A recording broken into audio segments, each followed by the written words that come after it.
Entender psicologia de pássaro não é nada fácil para o ser humano, mas é isso que nós vamos tentar fazer.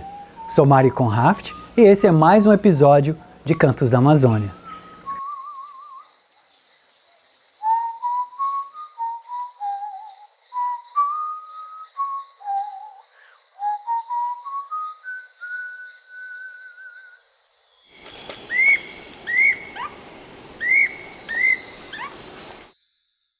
O observador de aves se cerca de equipamentos para conseguir ver pássaro de perto. O principal é o binóculo, é claro, mas também máquina fotográfica como a lente telefoto. Mas existem outras técnicas. Em vez de aproximar o pássaro usando equipamentos ópticos, pode também tentar trazer o bicho para perto. E o grande truque nisso, a ferramenta mais usada, a chamada playback. O termo playback vem do inglês, play, tocar, back, de volta. Ou você toca a gravação, o som do bicho, de volta para aquele bicho. Por que o playback traz a ave para perto? O pássaro que está cantando para declarar sua presença no seu território e avisar os outros que ele está em casa, para não vir.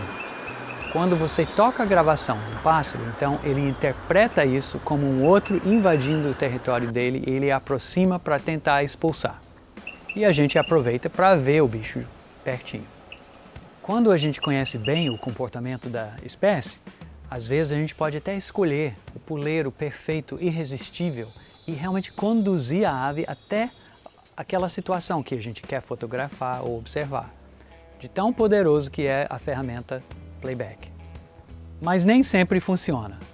Uma boa parte do tempo, por algum motivo que muitas vezes a gente não consegue entender, o pássaro não responde. Pode ser que ele não está acasalado e não tem coragem de tentar defender o território contra um outro macho ainda não localizado que de repente já tem parceiro, já é dominante. Pode ser que não esteja na época do ano onde aquela espécie mais defende seu território. Não é a época reprodutiva e ele não está tão interessado num potencial intruso. Pode ser que o clima não esteja certo. Tenta tocar playback para um urutau à noite, sem luar, ou quando uma nuvem passa em frente da lua, apagando o luar, ele não vai responder. Enfim, por vários motivos o playback pode não funcionar. Mas quando funciona, é uma maravilha. O uso do playback é uma arte, e quanto mais a gente consegue replicar a maneira que o próprio pássaro canta, melhor funciona. Tem espécies que cantam com pouca frequência, outros que cantam com muita frequência. Tem espécies que cantam mais alto quando está mais longe, mais baixo quando está perto. Você imitando essas coisas, você também replica essa situação para ele entender ou tentar estimar onde está esse intruso. Uma coisa, se você tocar o playback muito baixo, vai dar a impressão para o pássaro que quem está cantando está muito longe e ele vai vir passar direto. Você deixa de ver o bicho porque ele achou que você estava lá atrás. Se tocar muito alto, o playback pode simplesmente assustar e intimidar o pássaro ao ponto dele se calar ou até se afastar e sumir. Ele pode achar que está lidando com um monstro de um indivíduo da espécie dele que ele nunca viu de tanto tamanho e não querer encarar. O ideal é realmente tentar imitar o comportamento do bicho, o volume, a frequência de produção de som, tudo na forma mais natural. Mas playback tem um preço, e o preço é no estresse que isso causa ao pássaro que está recebendo esse estímulo. Imagina você estar na sua casa e alguém começa a gritar do lado de fora ou por perto, dizendo: eu quero sua casa, eu quero sua casa, eu estou na sua casa, a sua casa é minha. A gente não tem maneiras muito fáceis de avaliar o quanto de estresse que isso causa para um pássaro. Então, exercendo o princípio da cautela, a gente simplesmente deve usar o mínimo possível. Usar pouco o playback. Conseguiu trazer o bicho? Conseguiu ver como você quer? Pronto.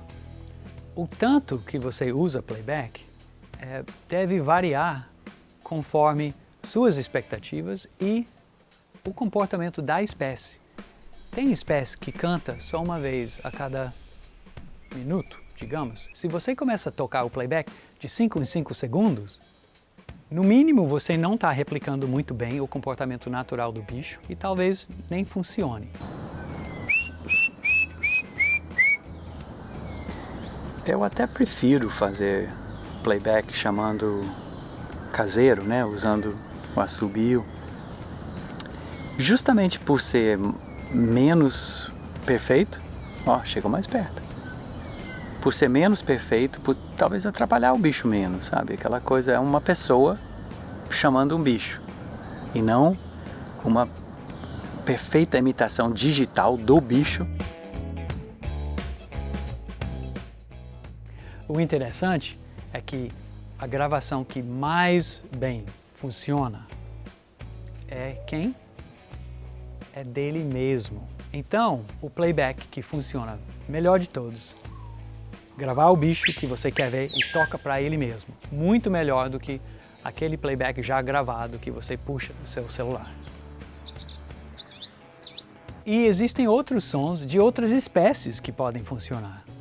Uma das mais utilizadas é de um predador. Se você toca, por exemplo, uma coruja caburé, isso estimula uma resposta em muitos passarinhos que a gente chama de mobbing, que vem do inglês de atacar, de vir uma multidão tentar meio linchar o predador. Uma maneira de controlar o uso de playback é simplesmente não começar usando. Você escutou um pássaro cantando? Tenta aproximar sem tocar nada. Vai aproximando, enquanto está cantando, você vai achando. Você vai poder achar o pássaro sem tocar nada. Ele mesmo está revelando sua localização. A outra coisa é evitar continuar usando sempre para o mesmo bicho no mesmo lugar. Quando você vai para um lugar que você nunca foi antes, o resultado do playback, efetivamente, para aquele passarinho, é uma vitória. Chegou um intruso, fez um monte de barulho, ele nunca nem achou o intruso, procurou, chegou perto, não achou, o covarde simplesmente sumiu e nunca mais voltou. Ganhou, o pássaro defendeu bem-sucedidamente seu próprio território. Ótimo! Mas quando a gente volta todo dia para o mesmo lugar, trazendo um grupo talvez para mostrar, chamar com a mesma gravação aquele mesmo pássaro, isso pode causar uma neura mesmo no bicho. De modo geral, playback pode oferecer uma oportunidade muito legal para a gente observar pássaros de perto. Quanto mais você conhece os pássaros, menos você vai precisar de usar o playback e mais corretamente e bem efetivamente você vai usar o playback. De modo geral, a mensagem é: use com moderação.